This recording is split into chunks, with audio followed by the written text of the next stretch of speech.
the final session of the day, session 4. And may I call upon the speakers of this session onto the stage. We start with Scott Tasker, Dr. Duncan Steele, Girish P Ramachandran, Graeme Muller,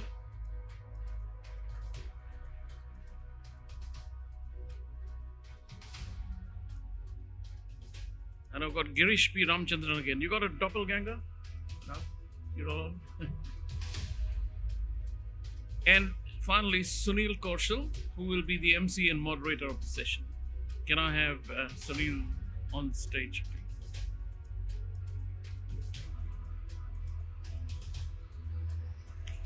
We will later have 2 gentlemen joining us from NZTE Mumbai by video link, but we're still some time away from that happening.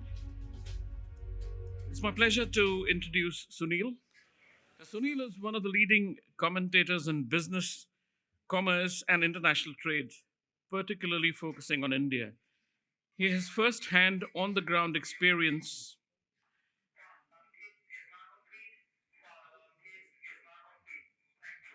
Sorry about that.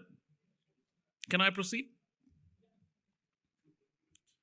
Sunil has first-hand, on-the-ground experience in guiding New Zealand firms expand into India.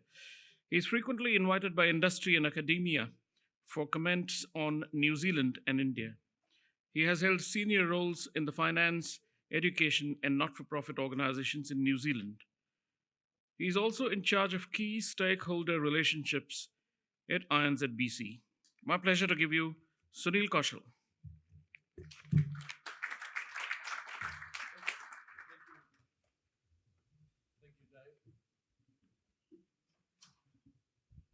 Oh.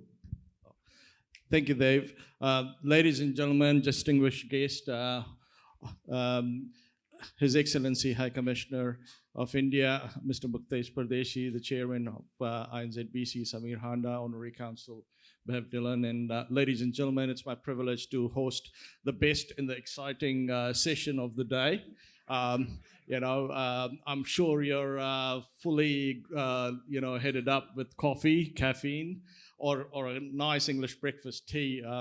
We're going to talk something really that is exciting in the space of India, New Zealand, but also in the worldwide space of technologies. And we did hear some tech companies talking about their experience in India. And, the current trade flow between India and New Zealand is $3 billion. For a long time, it was on $2 billion. And when it tripped over to $3 billion, it was like, woohoo, we've crossed the $3 billion mark, and there were a lot of tweets on a prolific Twitter, so it was great to see $3 billion crossing, but there is a lot to be done. And I think, one of our speakers earlier, Liz, mentioned, that we need to do more about it. And even Susanna talked about it, that moving away primary industries is good. But there are other things, soft powers and technology that New Zealand is very well known in the world. But it seems to be a not very well known segment in the India-New Zealand relationship. And today we've got esteemed guests here amongst us who are going to talk a little bit about their experience. Not only that, but what I want this session to happen is to be a dialogue and an interaction where something comes out for our next summit that takes place next year. So moving on, it's my privilege just to let you know that Irfan and Daljit will be joining us through Zoom. Since it's a technology session, we thought we'll make use of technology. But our first speaker, so what we'll do is we'll be sitting here on the stage, and we've got 5 minutes each to talk a little bit about where we come from and the industries we represent and what those industries can do for India and New Zealand bilateral trade. So the first speaker is Scott Tasker. Scott leads Auckland Airport's Aeronautical commercial team, focusing on sustainability growing airlines capacity, improving route connectivity, and I'm pretty sure everyone's quite interested in that, and increasing passenger volume. Scott has more than 20 years experience in travel industry, both in New Zealand and UK, and has worked with airlines such as Emirates and also with Lufthansa. So over to you, Scott. Thank you very much, Sunil. Good afternoon, ladies and gentlemen, distinguished guests. It's great to be here this afternoon. And I'm pretty sure you're right, it is going to be the most exciting part of the agenda. So let's crack on. Absolutely, as you said, my role at Auckland Airport is to look after the air service development, which is basically pretty simple. More planes brings more passengers, which is obviously good for our company, but it's also good for New Zealand, given that our largest foreign currency earning industry in New Zealand now is tourism. So our visitor economy is very important to us. And I guess one of the things when we look at our bilateral relationship with India, one of the real bright spots actually is the growth in movement of people between our two countries. So we have seen spectacular growth of inbound tourism and visitation to New Zealand. You know, we've seen around about a 17% growth rate of Indians visiting New Zealand. And we're up to almost 70,000 visitors per year, but also New Zealand residents to India growing around about 15% and actually higher, so about 80,000 New Zealand residents visiting India. So strangely enough, we're 5 million people, but more of us are visiting India than coming here. And I know that India sees tourism as a fairly significant opportunity for its economy as well.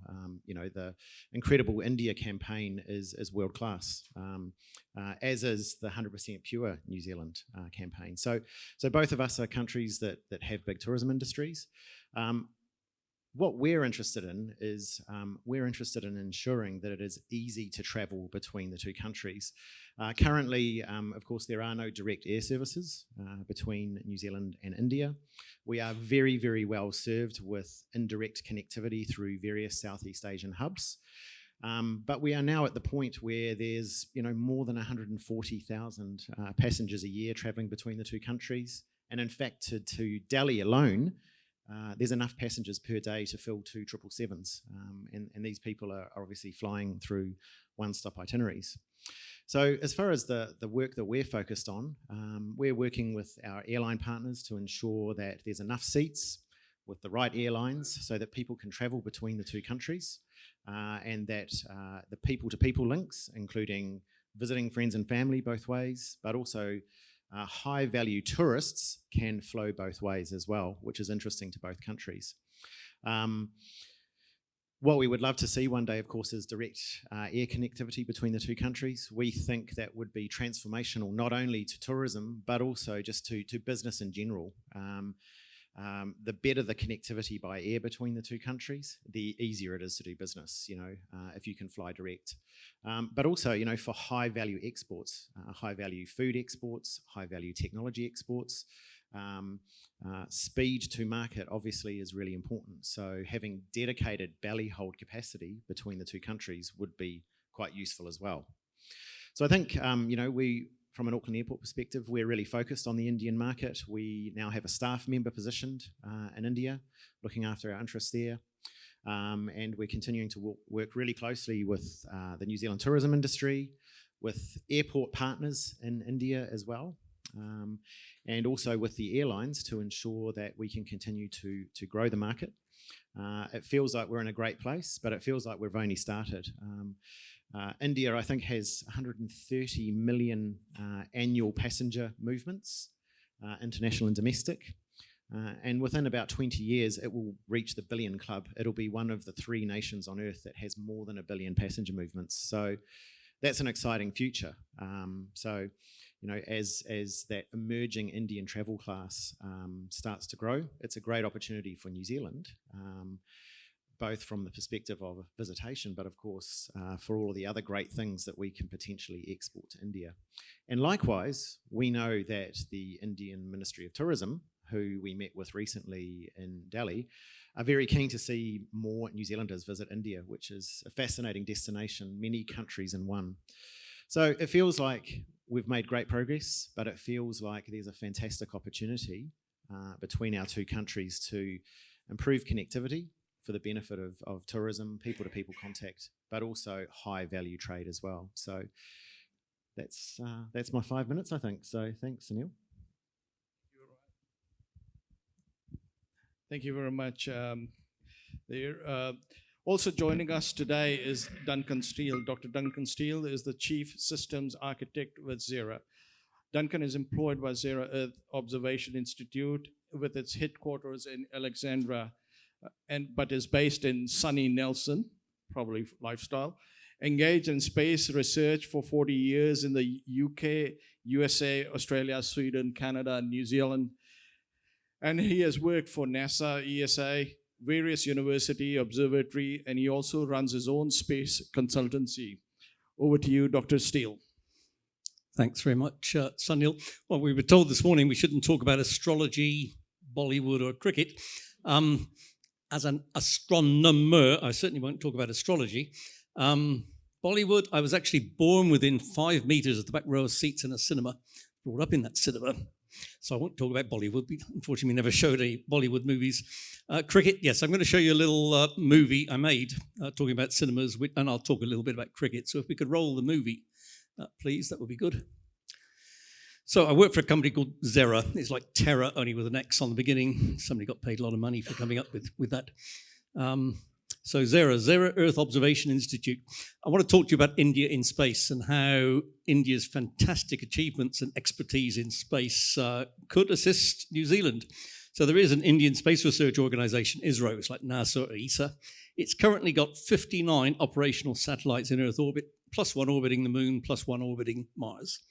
Amazing achievements. So let's take a look at some of the Indian satellites in orbit around the Earth and see what they could do for us. So I'll get to that in a while. First of all, I'm looking at geostationary communication satellites. Those are above the equator. They stay over exactly the same point. You can see this is actually from today. I've actually done the calculations in advance for where these satellites will be today. So talking about cricket, let's imagine India is playing New Zealand at the Basin Reserve in Wellington. How do you get the pictures back to Bangalore and New Delhi, or indeed the whole of India? Well, India's got geostationary satellites for communications, and so they can do that really well. As I say, the satellites remain above one point. That's a geostationary satellite. Above the equator, it's got 8 or 10 communication satellites, continuously replenishing them with new technology, putting up new satellites. These are big birds. They can be 1 ton or 2 tons.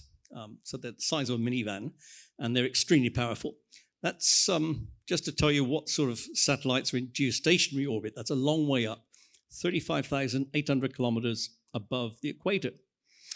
When we move on to the next set of little model I've done, you'll see a different type of satellite which we may have in geostationary orbit, which is, as I say, a long way away. That's much further than astronauts fly in the International Space Station and so on.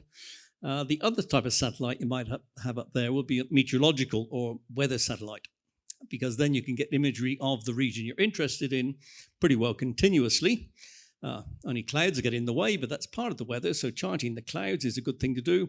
India has its own set of meteorological satellites. Here they are. There's 5 of them, and I'm showing there the area which they cover, obviously centered upon India and the Indian Pacific region. Don't quite get to New Zealand, but we're not that far away. As I talk about navigation, you all use Google Maps and so on your phone, or your GPS tracker in your car. Those actually use a US military constellation, GPS.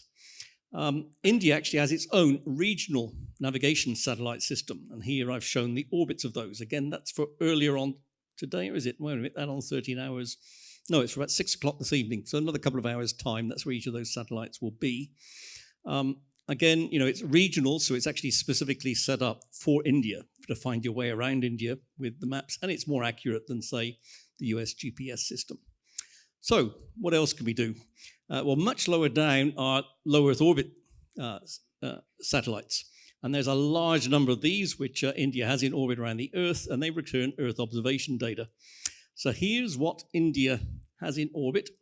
All of those are Indian satellites, and they're all being shown here as at, well, let's see, it's Universal Time coming up to 8 o'clock yesterday, which add-ons 13 hours comes up to 9 o'clock this morning. And you'll see there's a whole lot of them I've shown as orange orbits, which are starting to come across New Zealand. And indeed, they do every day between about 10 and 11 in the morning. And you can see there's a whole lot of them. Each of those dots you see moving is an Earth observation satellite. The thing is that generally India is not collecting Earth observation data as it comes over New Zealand. There's no reason it can't. It's just that for economic reasons, maybe they say, well, we'll turn the satellite off until it's coming around over India, which it will between 10 and 11 o'clock in the morning, Indian time, another 3 or 4 hours after this. There's other satellites up there. There's an astronomical research satellite. There's technology demonstrators from universities saying, well, can we try out the technology, see if it works? There's radar satellites, which they use for measuring the ocean heights, wave heights around India, in the Indian Ocean and so on. Taking a look as a two-dimensional map, this is all of those satellites as of today, coming over New Zealand this morning. And I put the name on each of them. And some are called resource sat. That tells you what they do. They're for surveying for resources. Could we use them for surveying for resources in New Zealand? Yes, we could. New Zealand has no satellites of its own. It doesn't mean to say we couldn't, by cooperating with India and the Indian Space Research Organization, actually collect data of vital use to us. And this is what my company tries to do. Just to show you 3 examples of the sensor coverage. Here's ResourceSat 2. That kind of colored bar, you can see I've actually put in the sensor coverage. That's the potential area it could have covered if it was switched on, and that was late this morning, New Zealand time. That satellite came over. I knew it was coming over. I can put it in my modeling and show exactly what it can do. Another satellite, Cartosat, that's as in cartography. Now the big yellow pyramid is the range which it could cover.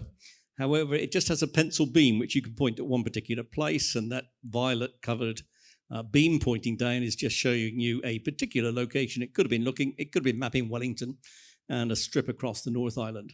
Another cyber satellite which India flies is called the OceanSat series. Covers a very wide area. As you can see here, it's going to come across New Zealand. It was just past noon today that it did this.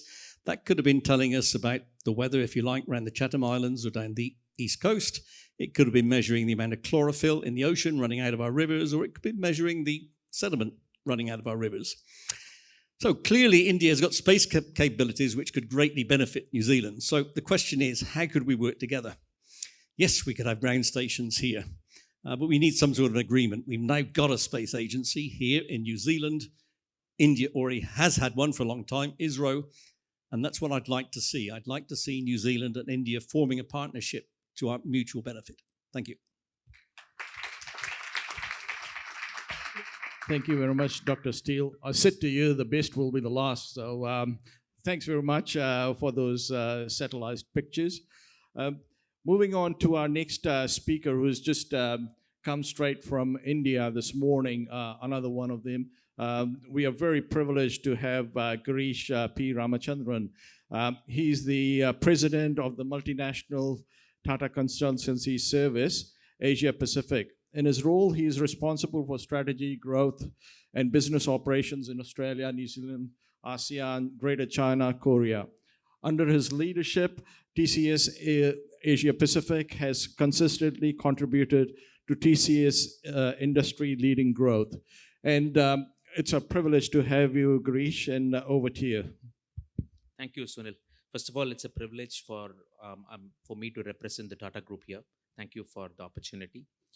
The Tata Group, as probably all of you would know, is probably around 6 to 7% of India's GDP. And I also look at what probably Indian companies or what the Tata Group can do. So just to give you a perspective, the company that TCS that I represent today, we are almost around 450,000 employees worldwide. Okay? And we recruit anywhere between 30 to 40,000 people every year. Okay? So that is the opportunity which is there. And if you look at where I see the opportunities for New Zealand, the first and foremost thing that I see is that because of what we call the new digital era, there are a whole lot of companies who are small but who are aspire to conquer the world market. There is the opportunity is there because of what we can digitally reimagine the future. Okay? And that is probably the most significant opportunity I feel for New Zealand companies to look at this. So I want to give you an example. We work with a small company here, startup called Soul Machines. They are into the customer experience um, in the area of customer experience. And today, if you look at Soul Machines, we work with them in New Zealand. And if you look at today, as a company, we work with the top retailers, the top banks in the world, or the top airlines in the world. What we have tried looking at is there a way by which we can partner with Soul Machines and take their technology out of New Zealand and give them the access to the world market? And that's exactly what we have done with Soul Machines. And that is probably the single most opportunity which is there in this particular market. So last time I was in Auckland, I went and visited around 10 to 12 new startups. And I found that each of them, you are so good in some of this new startups. The only thing which probably makes a startup realize its potential is the ability to reach its market. And that is probably the opportunity what organizations like TCS can do. Okay. If you look at the second interesting thing, what other countries do, I want to give you a perspective about what other countries do. I work very closely with the Australian government in a very interesting program called the New Colombo Plan. What New Colombo Plan does is that they realize that it is very interesting to get people from Indian origin to come and study in Australian universities. But it's also important for Australian students to also experience markets like India, because if they have to start looking at over a period of time, if they want to start looking at setting up businesses there, it gets a cultural sensitivity about how the market lies. Okay? And they started off this New Colombo Plan, and we have now started taking interns from Australia who spent something like 6 to 8 weeks with us in India. We have made a small start here in New Zealand. We have partnered with the Asian Youth Dialogue to see how we can start looking at that. And that is, I genuinely believe that people to people, student to student, especially participation only. It cannot be an Indian students only coming and living in New Zealand. Okay, it has to be the other way around as well. That will actually improve the whole cultural sensitivity as well as opportunity for people to look at what the market lies. Okay. The third thing which I find is that the huge, again, if I look at the strides which New Zealand has made in the area of sustainability, I think that is a great opportunity for, again, New Zealand to see whether India is trying to become single plastic free by another 1 or 2 years. And I also sit on the board of GRI, the World Sustainability Setting Body, and I find that there is an opportunity for some of what you do in sustainability to be taken into countries like India. And the last one which I want to talk about is there is so much you do today in commodities that you start selling a lot of commodities into markets like India. But if you look at commodities per se, doesn't give value. What gives value is probably IP. And if there is a way by which commodities can be repackaged as IP, and that IPs can be sold in markets like India, it's a huge market out there, and we are pretty good in IP protection as well. So you don't have to worry about IP protection. I think that is probably the single most opportunity which lies for the trade between India and New Zealand. So I genuinely feel 3 billion is just too small, and the market is much larger, and we should try and see how we can bridge this particular gap between India and New Zealand. Thank you. Thank you very much, Girish. I was speaking to Girish last week, and and I do agree with him, and I think it's probably right to say, so many times, we hear about Indian technology companies, and we hear about technology companies. Yes, they were formed in India, but they are now multinational, and when we go into Q&A, I'll have some questions for Girish to talk about just the scale of how these technology companies have become multinational. So rather than just loathing them as an Indian thing, yes, they are Indian, but we need to, as New Zealand businesses, need to see them as multinational companies that have, got a worldwide reach for them and for New Zealand customers. So thank you so much, Girish, for that. Our next speaker is Graeme Muller. if you don't know, New Zealand tech sector is $11 billion worth, and it is the third largest export earner for New Zealand. And Graeme's going to talk a little bit about the tech sector and the opportunities we can use for both countries to work together. As background for Graeme, he's the CEO of NZTE and is passionate about impact that technology can make on the economy and society. During his tenure, NZTE's membership has seen a phenomenal growth. This includes establishment of a tech alliance representing 22 of New Zealand's largest tech associations and more than 1,000 organizations that collectively employ 10% of New Zealand workforce. Welcome, Graeme. Thank you, Sunil. So that's out of date as of last week. It's 23 associations now. I thought I'd just give you a little quick bit more information about NZTEC. We were formed 10 years ago. It's a non-governmental, not-for-profit, membership-funded organisation that's got a purpose to try and make New Zealand more prosperous using technology.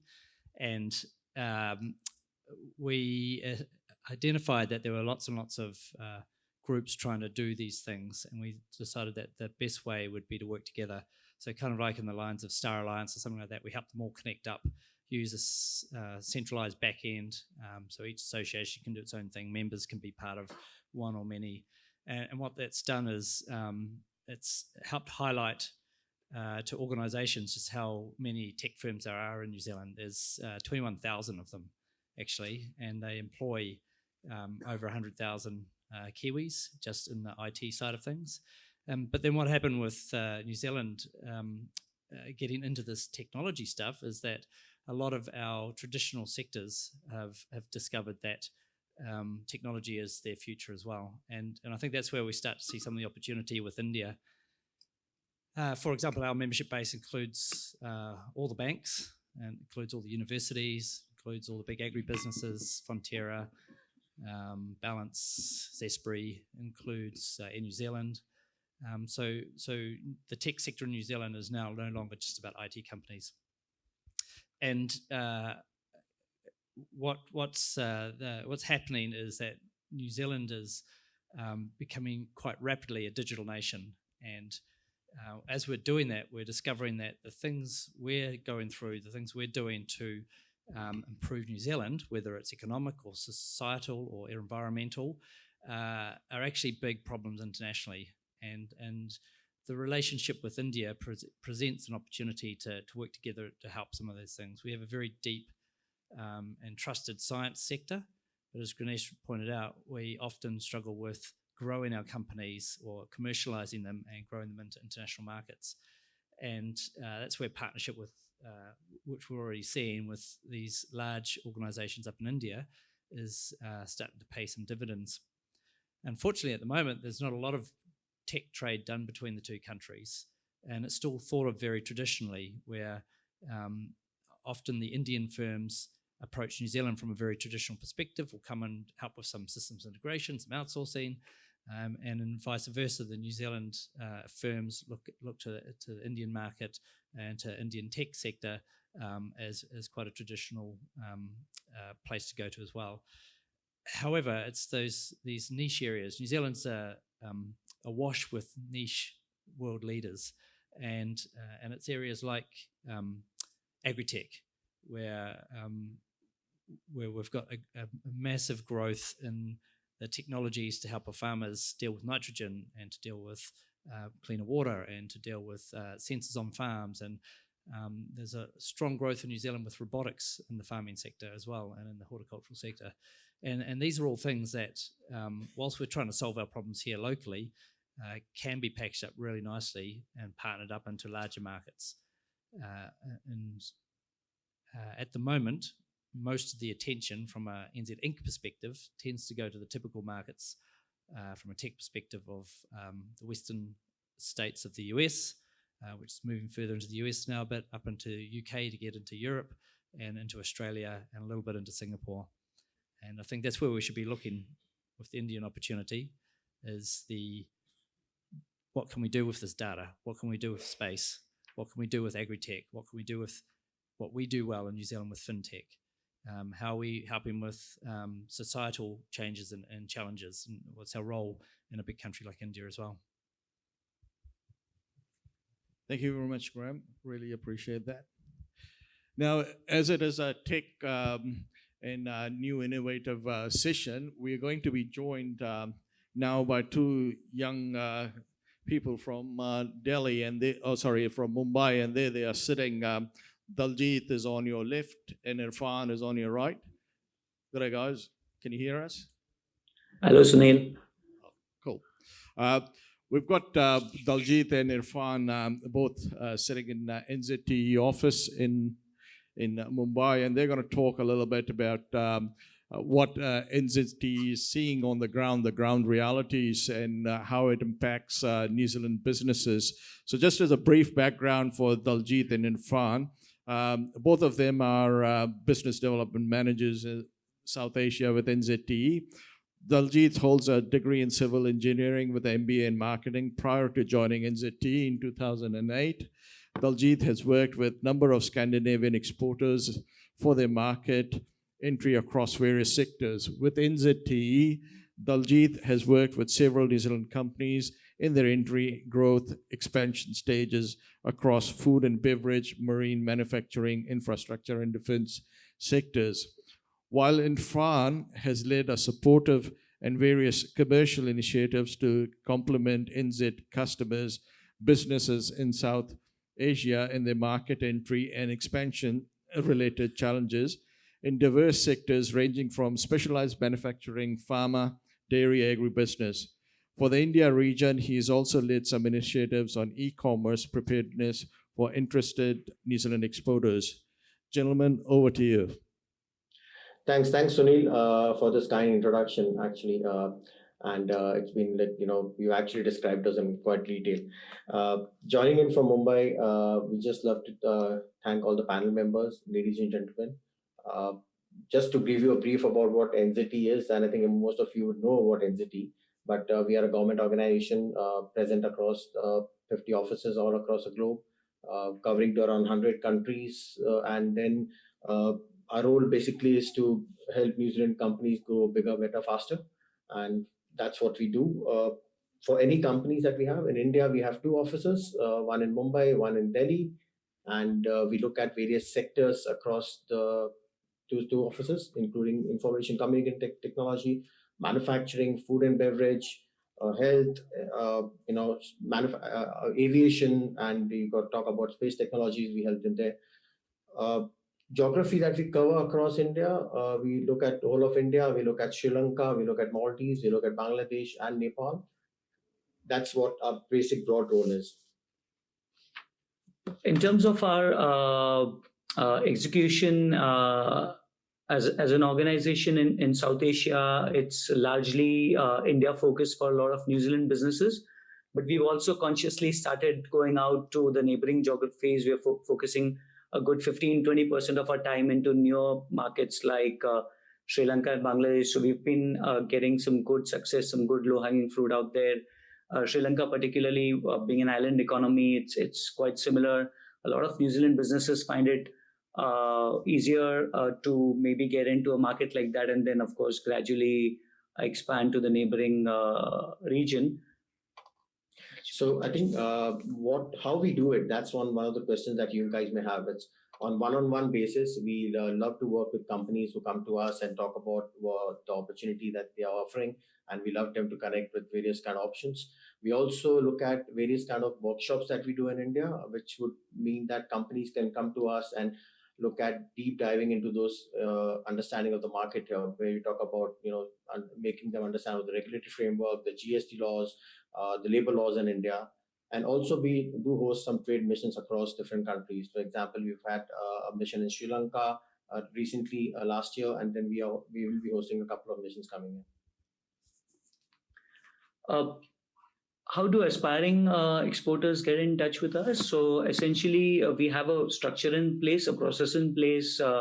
So the NZTE office in Auckland is the first call usually, and we have a process in place for new exporters, new firms with exporting ambitions to enlist, to register with us. There are a gamut of services available for exporters, both in New Zealand as well as various international locations. Some of these services that are notable from overseas or international market point of view is the beachhead service. So this is a service quite unique to NZTE in the sense that in every major market of the world, we have access to some top-notch industrialists, top-notch corporate CEOs, managing directors who basically lend some of their time to talk to our companies. They get involved in vetting out strategy. They are usually able to navigate some of the companies in terms of what's the best way to go about things, best practices, and not to do's. So that, and of course, in terms of the in-market services, we have the business development team, and then we work hand in hand with companies interested in this part of the world. And just giving about a sense about all these esteemed panel members have talked about various opportunities here, and I won't be talking much in detail, but just looking at few trends that are prevailing right now, as companies looking at India as more of a manufacturing and regional hub, and it could be in any kind of sector. It could be the tech sector, looking at tying up with India in terms of manufacturing, in terms of services, trying to get in some good scalability. That's what India offers them. Also with the defense, I think the key aspects that come into play are the security, the marine capabilities, as well as the aerial technologies. And that's where I think most of the new trends are scaling to. And I think Duncan has just spoken about the space capabilities that India has. And that's where you find a lot of opportunities that could be catered to in the next future. And also, I think coming back to the next new sectors, obviously we do have high-end food and beverage that has been catered in. So I think most of the New Zealand exports are going to be high-end value, and there is a growing trend among that, and new channels have been explored. For example, the recent last week, in fact, Amazon and Flipkart, both e-commerce players, clocked around $4 billion of sales in just 6 days. So that's the market we're talking about. We're seeing a lot of opportunities coming up in multiple sectors. A lot of esteemed speakers might have covered that since morning. Healthcare is one big opportunity. Currently, it is underpenetrated, underserved. I think India probably ends up spending just a few percentage into the healthcare spend as part of the GDP. So from that perspective, I think there's a huge market. It is underpenetrated. I think the accessibility of healthcare is the need of the hour. Modern healthcare, how to make it to the consumers, the patients, not just in the top urban hotspots, but also make it accessible to the wider rural needs as well. India also has a distinction of being probably one of the top largest markets for smartphone penetration, both in terms of numbers as well as how rapidly it has responded to that. What it also means is there's a lot of opportunities for companies in that space, in the healthcare medical space, who are using the digital revolution to then deploy some of these services. This could be at point of care, point of use. So that's again a big opportunity. I think patient information systems is something that India has traditionally sort of not had, and a lot of corporate hospitals, a lot of investors in that space are now also driving that, apart from medical devices and latest cutting edge technologies, to how to make sure that the patient information is seamlessly available, irrespective of whether you go into a private healthcare or a government healthcare system. And then finally, we also have services. Now, what typically comes under services is Indian private sector, Indian government agencies are now opening up to talking to foreign experts, in this case, New Zealand experts, to see how two teams can work together to drive change. So some notable examples would be around ease of doing business. And there have been some very interesting work with the state of Karnataka in that particular practice. Thank you very much for that, Daljit and Irfan. Just opening the panel for some questions. And I think first I'll ask Girish. Girish, we look at companies, and as I say, TCS as a multinational company, but what is there that and we, it's about both ways rather than just New Zealand to India, but also India to New Zealand. What is there that New Zealand can do to partner with companies like yourself to scale up and to go global? So if you look at a company like TCS, 95% of our revenues comes from outside of India. So just to put it in perspective, and if you pick any sector that we are into, for example, whether it's retail, whether it is banking, whether it is insurance, you take the top 10 retailers, top 10 banks, top 10 insurance, we would be working with at least 6 or 7 of them as a prime technology partner. And the reason why we are there is because we strongly believe technology is now the strong foundation which can actually help these organizations compete in the marketplace. And that, I think, is the biggest opportunity which organizations like in New Zealand can probably tap into the Indian sector. Okay, so Indian IT is no longer about cost, because today there is no differentiation as far as cost is concerned with respect to any other company. Okay, I'll give you a simple example. In Asia Pacific, for example, the market that I'm in, we've got 20,000 people physically in Asia Pacific. Out of the 20,000 people, today almost 70% of them are locals. So there is no longer any cost advantage that we have by bringing in Indians from India to come and work in these markets. I think that is a misnomer if people have that. So it's about what is the quality of experience that we can bring from other markets into these markets, and how to make organizations competitive. I think that is probably the strongest thing which organizations can look at working with companies like TCS. Thanks very much. And I'm following on from that, over to Graeme.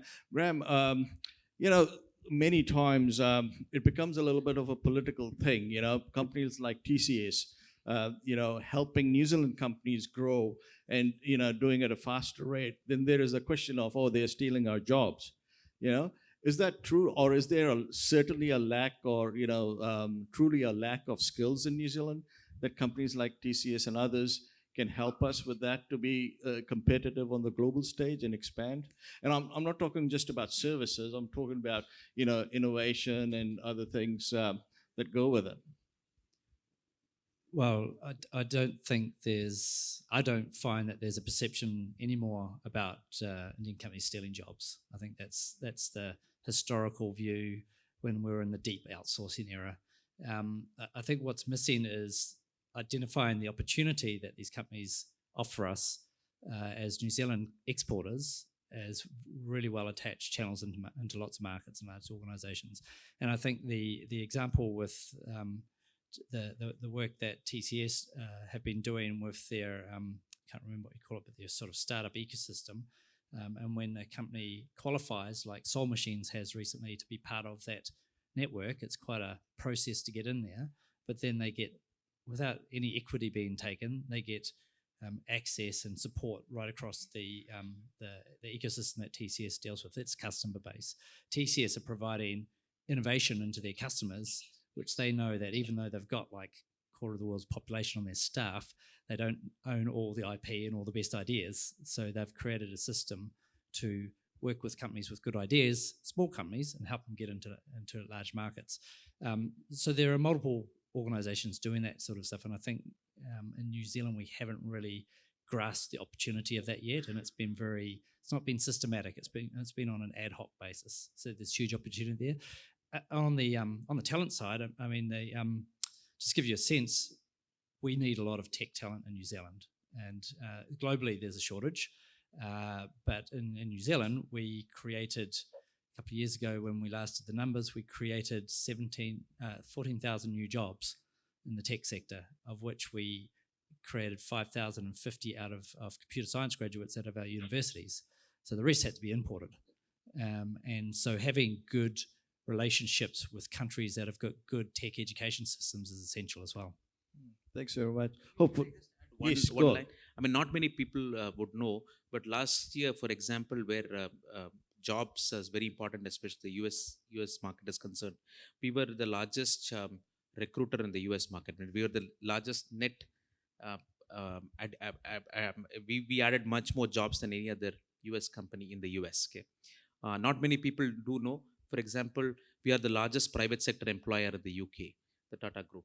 So it is not about jobs alone. It is about what we bring to a particular market. Thank you. I hope someone's tweeting about that. And just tag MFAT in Auckland. Anyway, just coming back to Scott. I mean, Scott, you would have loved those people coming here, you know, with specialized degrees and skills coming through your airport.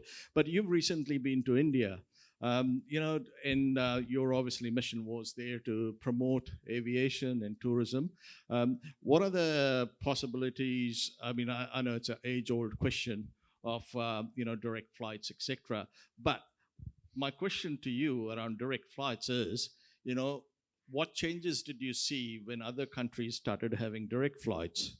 You know, and do you think, I'm not putting you on the spot, I'm pretty sure you've rehearsed this, but you know, would it make a difference if we had a direct flight in New Zealand and India? Yes, I believe it absolutely would. I mean, I guess the example that we've, you know, a good case study is probably Chinese inbound visitation to New Zealand. Very different countries, of course, but it provides a good example. You know, wind back 6 years ago, you know, there was one direct flight a day between New Zealand and China. You know, we now have up to 40 a week. So was that 6 years ago, was it? So, you know, around, you know, kind of 6 years ago, one flight a day. We now have 40 a week between Auckland Airport and China alone. So you know, in countries where you see that emergence of the travelling class, you know, as you know, India's economy develops and more people join the ranks of the middle class, the upper middle class, as different segments of travellers emerge. And one of the ones that we heard about, which is really interesting to New Zealand, I think, is the emerging Indian millennial traveller who looks like and travels like a Western backpacker. And, you know, speaking of technology, they don't buy their travel through a traditional travel agent. They do what any millennial does. They go straight to the phone.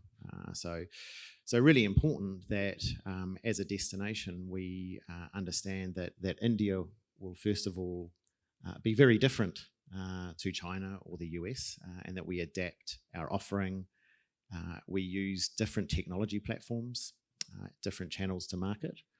But ultimately, direct air services, yes, they do. They absolutely unlock markets, because if you're an Indian traveller sitting in Delhi and maybe you're comparing New Zealand with a destination which many Indian travellers consider similar as an aspirational destination, Switzerland, believe it or not, you're going to look at the cost and ease of getting to Switzerland and what can I find out about it on the internet when I look, and how easy is it to book and get there with New Zealand. So at the moment, we aren't that competitive because it's expensive, it's difficult to get here, but actually in some ways that makes us more aspirational. But I think, you know, if we're going to unlock the market, you know, we need to have a whole kind of ecosystem. It's beyond the air connectivity. That does help, and it needs to be directly into the places where the markets are, because people want direct air services. But also they need to be able to find us, be able to book us. And, you know, primarily what that comes down to is online these days. Everything needs to be mobile capable, mobile enabled, if we're going to speak to those markets. Talking about airports, you know, do you see some similarity or some added advantage from an Auckland airport or from a New Zealand technology in an airport that the Indian airports can, you know, make use of? Yeah, well, look, it's a very different scale. You know, here in New Zealand, you know, Auckland Airport has, you know, we have 21 million passengers. We have a big investment program planned. You know, over the next 10 years, you know, more than $4 billion. So we will be investing a lot in our infrastructure, and we will be needing to access, you know, skills and technology. And, you know, absolutely, we are scanning the globe as far as who are the best providers of the technology, the know-how and the skilled people to help us get on with that program, because airport infrastructure is very hard to do. You know, airports are kind of the second most expensive and hard to build vertical infrastructure after hospitals. And so our program is, it's an exciting program, but the scale of what we're doing hasn't been done the same in New Zealand for a good 50 years. India, scale again. I understand the Indian government is looking to build circa another 100 airports around the country, which is amazing. So, we have, I guess, a unique opportunity this end, and we certainly are looking out to best practice, and are pretty keen to see what's around, particularly in India.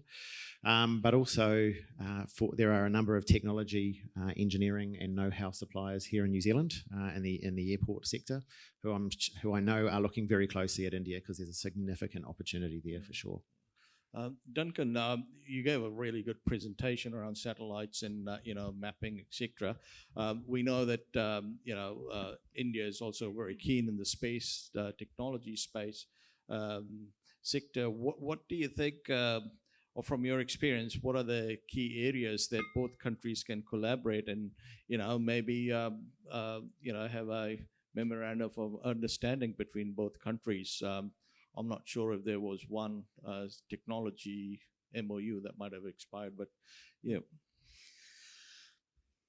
One of the main things we do at Xerra is try and help New Zealand industry, which is largely agriculture. So can we tell things from satellites up in orbit, which you can't actually do down on the ground very well? And the answer is yes. We can cover huge areas, but we can do all sorts of other things. So, for example, I found a paper published this year by a group in France. They've demonstrated in Bordeaux and Burgundy areas that they can tell when there is the beginning of a certain type of mildew, which affects grapevines, and they can tell it from satellite data before the person growing the grapes on the ground can actually see it in their own plants, because they're accessing the near infrared and they can map it and they say, hey, you've got a problem there. That's an amazing thing. That would be an amazing thing to roll out here in New Zealand, and we can. We've got access to data to do that. Same sort of thing applies to India. We're learning things all the time here in New Zealand about how we can use satellite data to improve agriculture. Farmers forever telling us we just need to know how the grass is growing. That's actually a very difficult problem to answer. But can we work hand in hand with India in order to improve agriculture? Yes, we can. Can we work hand in hand in order to try and monitor and limit the amount of pollution in waterways or in land and so on? Yes, we can. This Friday will be the finals of what's called the New Zealand Aerospace Challenge, which is an annual thing now. It started last year. But it's all revolves around using space technology in order to answer a particular problem. And the problem that set for this year was, how can you use satellite data to improve monitoring of land and water pollution in New Zealand? And there's some amazing projects come up. There's 8 going to be in the final on Friday. One team I've been supporting is actually at Christ College in Christchurch, so it's a high school. Just fantastic what they've done and the ideas they've got. And those things can be rolled out elsewhere. New Zealand is a fantastic natural laboratory. That's a really important thing we know about. We've got particular fauna and flora here, but we've got active geology, volcanoes, earthquakes, and everything else, which may not be a great thing, but in fact we can tell all sorts of things about the way the earth is deforming using New Zealand, which you couldn't do in Australia. Yeah. They don't have earthquakes or volcanoes there. No. So what you're saying is basically, some scientific research projects, etc., we can take between both countries, to enhance the relationship that way. Absolutely. I heard earlier on about, I think it was 450 journalists have been sent to various places in Southeast Asia from New Zealand, and that's great. But just imagine if you've got scientists, technologists, engineers working, transferring backwards and forwards and working together. Yeah. There's all sorts of new ideas, because I know from speaking to Indians that they can have very different ideas to the ideas I happen to have in my mindset. Sure. And the contrary is also true. So, and that's great. And talking to each other all the time is always a good thing. Thanks very much. We'll go to the audience. Just before we do that, one question to Irfan and Daljit. You've got ground experience. What do you think stops New Zealand companies, from looking at India as a market? I think the current source of information on India is, and it's changing rapidly, but still largely it's perceptive because a lot of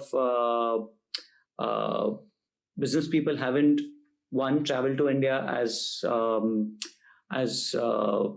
experience, both in terms of business as well as a cultural experience. So that's important.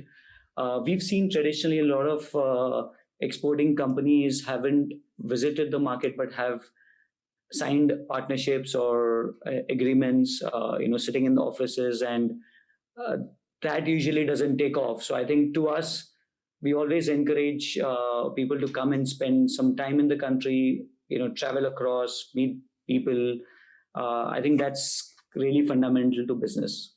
And I think also what happens is most of the scale actually looks quite big. And what we tell New Zealand companies is to break down India into different countries within itself. So every state is a country in itself. So you can start small and then you can scale up depending upon how your project or your product moves in. Cool. Thanks very much. Have we got we've got some time for questions from the audience? Yeah, sure. Hi, Susanna Jessup from Asia New Zealand Foundation. I'm interested in the panel's thoughts on the potential for trilaterals, where we might be able to connect not only with India, but perhaps another country or another company where we have some interesting either tech connectivity or some symbiosis going on. I know Japan is a good partner of both countries, Australia too. What do you think about the potential of using a third country or a third company to help give us a little more momentum, a little more focus, and create new ideas? Is that to anyone particular, or do we just go with Graeme? Okay. I don't think there's any harm in looking at those things. I can see some really good progress happening with the trilateral between New Zealand, Singapore, and Chile at the moment around digital trade. And I think finding the sweet spot or the common area and then sitting down and looking at where the the opportunity is useful. I also think that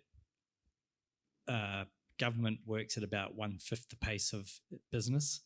And so I think, as the guys on the screen behind me would probably reinforce, is that just a one-on-one bilateral from a business person trying to get some business, just go up and visit the country, go up and experience a state or a market is probably more valuable from a business perspective. But at the same time, it's really useful. I mean, how do you get agreements like satellite agreements, things like that? For example, you've got to sit down and do the slow yards. And in some cases, trilaterals are useful for that. Thanks. Do we have someone else? Over here, Sunil. Oh, yeah. Graeme Morton, Ministry of Foreign Affairs. Actually, it was a related question to Suze's a little. I was actually, particularly in the tech space, I was interested in your views on the extent to which country barriers actually matter these days. I mean, what constrains you from picking up and developing sort of communities of interest around major tech ideas and access, and what are both the possibilities and some of the constraints around that? Let me take a shot at it. I think I want to just answer just give a quick view of the previous thing. For example, as New Zealand looks beyond China, you have a large market out there in China and in India, and some of the companies who we work with very strongly, especially in the US, when they start looking at India as a market, we need to bring products at a price point which is much lower, and you suddenly see the whole Asian market is open for them. Okay? This is something that I genuinely believe that is an opportunity between New Zealand and India, because you have a whole big market of ASEAN in between, and if we are able to look at building products or services which can work to both the countries' advantage. New Zealand with the high tech products, and if you are able to bring it down to a service or a product at a much lower cost, then you suddenly see the market is much more larger and scalable. Okay, in terms of innovation and some of the challenges, I strongly believe one is the cultural side. I mean, we seem to think there is a lot of things in common. I genuinely believe that there is a lot of bridge to. There is still a big gap that we need to start looking at. How do we? I mean, there is a lot of things in common. Unfortunately, that shared values has still not come alive. We need to bring that up. The second one is I think that in areas of interest, we need to see whether we can have a university collaboration. Still today, most of the collaboration only happens on one side. So we need to start bringing the university to university collaboration, especially professors from both sides or researchers from both sides, spending time with one another, so that we can start curating technology solutions which interest for both, which makes it interesting for both them. I think these are some things which I believe that can actually help.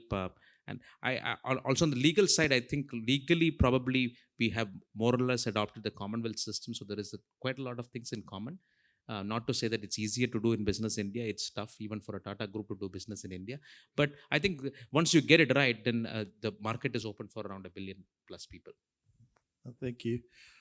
Just the last question. Anyone's got a last question? No. Look, just to summarize our session, there's a couple of key points that have come out, and probably the right one is the last one around. There's a lack of research and collaboration and innovation between both countries, and I suppose as you suggested rightly, Girish, maybe from a university level, or Callahan, at that point level, and maybe it's something that the Business Council can propose to both the Indian High Commission and to MFAT, that we need to maybe look at it from a strategic point of view. The other one I think that came throughout the day was about businesses going and visiting the country to do business, and and thirdly, which is important, I think, for New Zealand businesses to understand that multinationals, they are, especially from India, multinationals are there to invest and to collaborate and to help New Zealand companies, and it's also provide that skill shortage that we have in the country to be more prosperous and to go global with our products and innovative products, etc. So, gentlemen, thank you so much for your time. Daljit and Irfan and Mumbai, thanks for your time, and Duncan and Graeme and Girish and Duncan and Scott, thank you. I'll hand over to our MC Dave to take it from here. Please be seated. Thank you, Sunil. That was such an illuminating panel discussion. Thank you, gentlemen, for that. Some of the big figures that leapt up from that discussion, and I hope I got it right. Girish, did you say that Tata's employ 450,000? Tata's employ 800,000 people. TCS employs 440,000. 440,000, that's nearly 10% of the population of New Zealand. I think Girish brought up that, excuse me, that point about our New Zealand's great number 8 wire propensity of having, the innovativeness to invent things from scratch. And one of the banes of that has been that New Zealand, because of a number of reasons, including geography and being far removed from where all the tech action is, that's the Western United States, many of our innovative companies have had to sell short while going to the market, and I think that was something which was brought up very well. Thank you for that, Girish. Scott said there are 2 plane loads of people flying to Delhi every day. Now that's again a very strong case for direct flights, and the mystery deepens. Why isn't there one? Well, probably, I don't know whether we'll get an answer to that first or to the Tamil bell.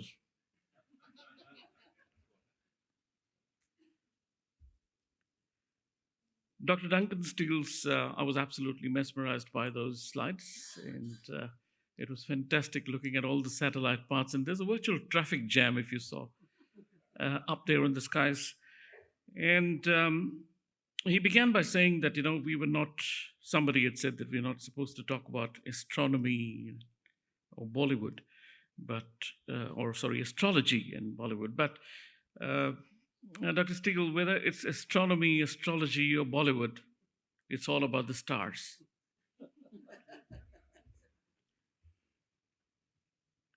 Irfan brought up a very good point about healthcare, which was not in many of the discussions today. And I think that presents a huge opportunity for New Zealand companies to work with India. Finally, I think one of the things which probably did not get the kind of attention it deserves was rural India.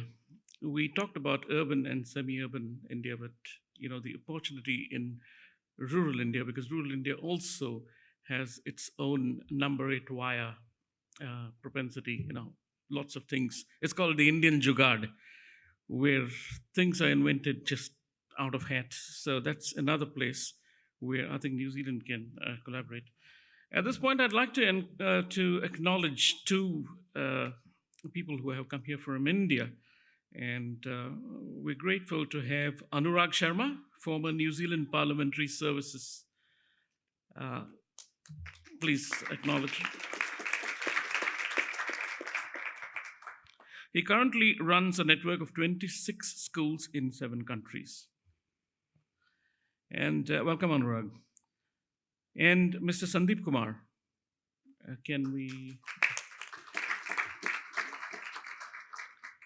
Sandeep is from Walgreens Consultancy and Services. It's in the medical education sector, and sending more than 300 medical students from India to Ukraine. So that's another major thrust which education providers could look at to India in terms of medical education. Can I now invite Bharat Chawla, please, to come up and present the mementos, but not before thanking Sunil for that lovely coordination, and also the 2 gentlemen from India. I met Daljit in December when I visited Mumbai. I don't know if you can see me, Daljit, but this is Devnath Karni. I can see you. Okay, good. Nice meeting you.